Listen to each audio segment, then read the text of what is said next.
आखिर कैसा होता है महिला सन्यासियों का जीवन? सांसारिक जीवन त्याग कर कोई महिला कैसे महिला सन्यासिन बनती है? सन्यास लेने के बाद महिलाओं को क्या-क्या चीजें करनी पड़ती हैं? वो कौन सी कड़ी तपस्या है जिसे करके कोई महिला सन्यासी बनती है?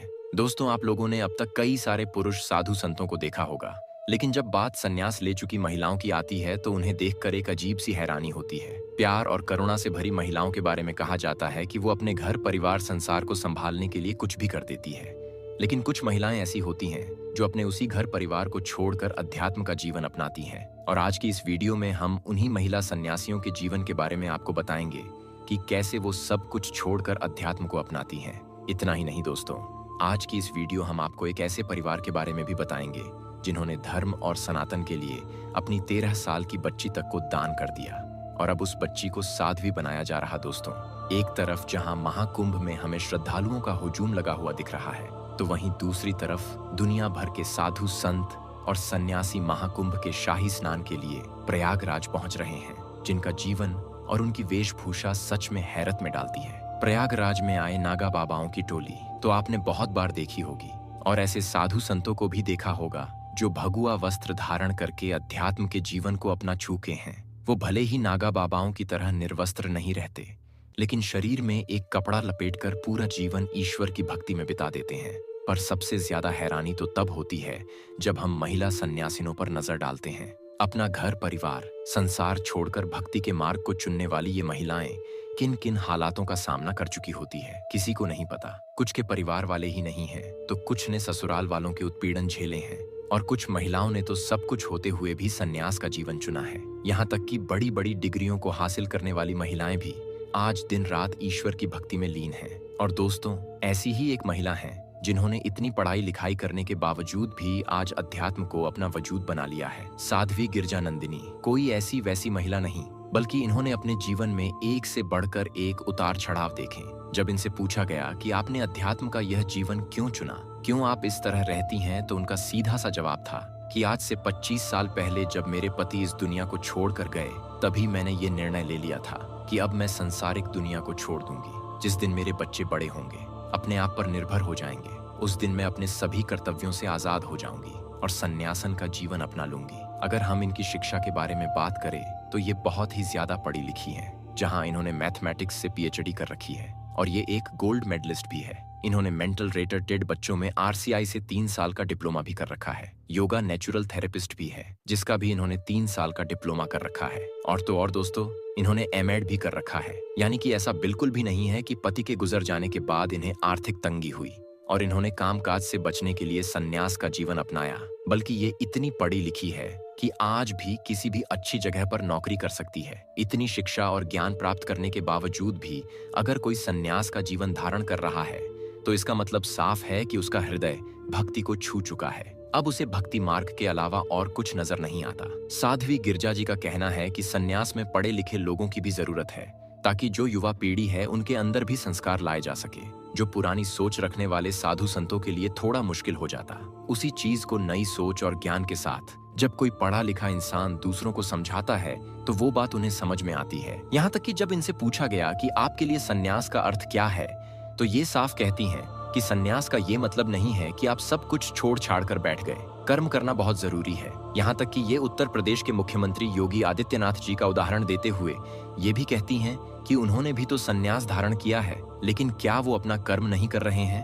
क्या वो अपने कर्तव्यों से पीछे हट रहे हैं? नहीं, वो अपने सभी कर्मों को पूरी ईमानदारी के साथ करते चले जा रहे हैं। दिन रात काम करते हैं, क्योंकि कर्म करना हमारा जन्मसिद्ध अधिकार है। अगर हम कर्म करेंगे तो ही ईश्वर भी हमारी पुकार सुनता है, इसीलिए कर्म करते रहना चाहिए। लेकिन यहाँ पर जो सबसे जरूरी बात है वो है इंद्रियों पर वश करना। सन्यास वही ले सकता है जो अपनी इंद्रियों पर वश कर लें, जो अपने अंदर के छल कपट मोह को त्याग दें, जिसके लिए सांसारिक जीवन की लड़ाई किसी चीज को पाने की ना हो, बल्कि उसका उद्देश्य ईश्वर की भक्ति बन जाए और वो अपने मार्ग से भटके हुए लोगों को भी रास्ता दिखाए। दोस्तों, एक महिला के लिए सबसे बड़ा त्याग परिवार को छोड़ना होता है।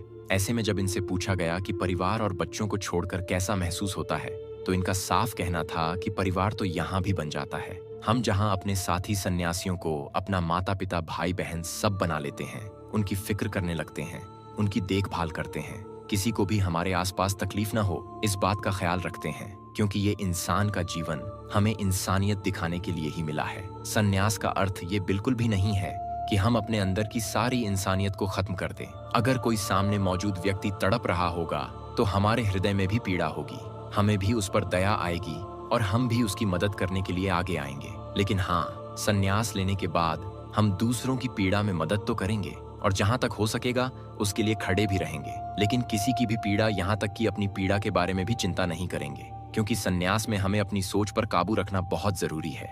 हम अगर हर एक चीज की चिंता करने लगेंगे तो ईश्वर की भक्ति नहीं कर पाएंगे। हमारा उद्देश्य ईश्वर की भक्ति करके लोगों को ईश्वर के साथ जोड़ना है। वाकई में दोस्तों, महिला सन्यासियों की ये सोच काफी हैरान करती है।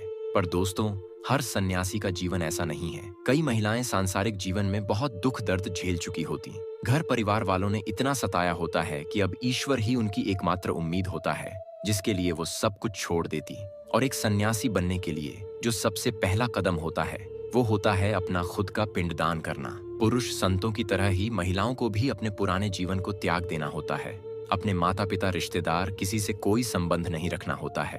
कई बार संन्यास ले रहे व्यक्ति से ज्यादा उसके परिवार वालों को कष्ट होता है, क्योंकि वो तो अभी भी सांसारिक जीवन में है। और जब कोई अपना जिंदा होते हुए भी हमसे बिछड़ जाए तो वो दर्द बहुत बड़ा होता है। पर दोस्तों, क्या आप कल्पना कर सकते हैं कि कोई परिवार खुद ही अपनी बच्ची को सनातन के लिए दान कर दे? जी हाँ, इस बार के महाकुंभ में ये हैरान करने वाली घटना भी देखने को मिली, जहां महाकुंभ में घूमने आए एक परिवार ने जब देखा कि उनकी 13 साल की बच्ची का मन ईश्वर की भक्ति में लग गया है, तो उन्होंने अपनी बच्ची नागा बाबाओं को दे दी। माता पिता से जब पूछा गया कि क्या आपको तकलीफ नहीं होती कि अपनी इतनी छोटी सी बच्ची को खुद से अलग करना पड़ रहा है, जिस पर वो जवाब देते हैं कि हमें तो बहुत तकलीफ होती है, हमारा बस चले तो हम इसे रोक लें, लेकिन बच्ची की खुशी है, साध्वी बनने में तो हम क्या कर सकते हैं। बच्ची की माँ तो ये कहते कहते ही रोने लगी कि हमने अपनी बेटी को बहुत समझाया, लेकिन वो कहती हैं कि चिंता मत करो माँ, कभी ना कभी तो मैं घर के बाहर से सन्यासी बनकर आऊंगी और भिक्षा लेकर चली जाऊंगी। एक बच्ची का ये कहना है, माँ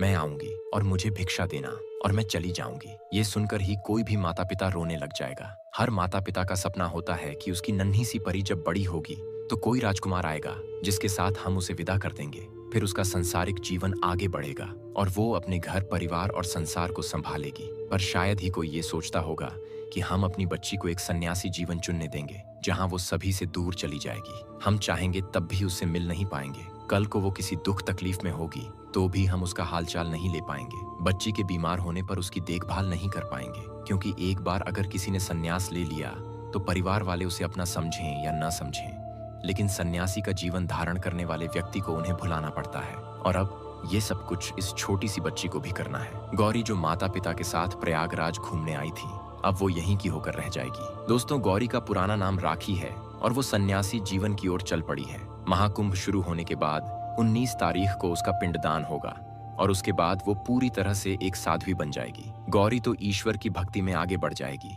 लेकिन पीछे छूट जाएगी तो उसकी माँ, जिसकी बेटी अब उसकी नहीं रही। पिता जो अपनी बेटी को लाड नहीं कर सकता, उसकी डोली उठाने के सपने नहीं देख सकता, क्योंकि अब उसकी बच्ची ने ईश्वर को ही अपना माता पिता मान लिया है। उन्हीं की भक्ति में वो लीन हो चुकी है और अब अपना आगे का पूरा जीवन भक्ति मार्ग को समर्पित कर दिया है। दोस्तों, पिंडदान एक ऐसी कठोर विधि है जिसे व्यक्ति के मरने के बाद किया जाता है, लेकिन जब कोई संन्यास लेता है तो उसके जीते जी उसका पिंडदान हो जाता है, ताकि समाज को ये संदेश मिल सके कि संन्यास लेने वाला व्यक्ति अब समाज के लिए मर चुका है। अब उसका जीवन सामाजिक नहीं बल्कि आध्यात्मिक बन चुका है और गौरी के साथ भी कुछ ऐसा ही होने वाला है। तो दोस्तों, ये थी हमारी आज की खास पेशकश, जिसमें आपने देखा कि महिला सन्यासियों का जीवन कैसा होता है, उनकी सोच क्या होती है और कैसे अपना सब कुछ छोड़कर महिलाएं सन्यास को अपनाती हैं। इस बार के महाकुंभ में हमें इस तरह की कई सारी महिलाएं देखने को मिलेंगी, जिन पर आपका क्या विचार है कमेंट में जरूर बताएगा। और ऐसी ही वीडियोस को देखते रहने के लिए चैनल को लाइक, शेयर और सब्सक्राइब बिल्कुल न भूले। धन्यवाद।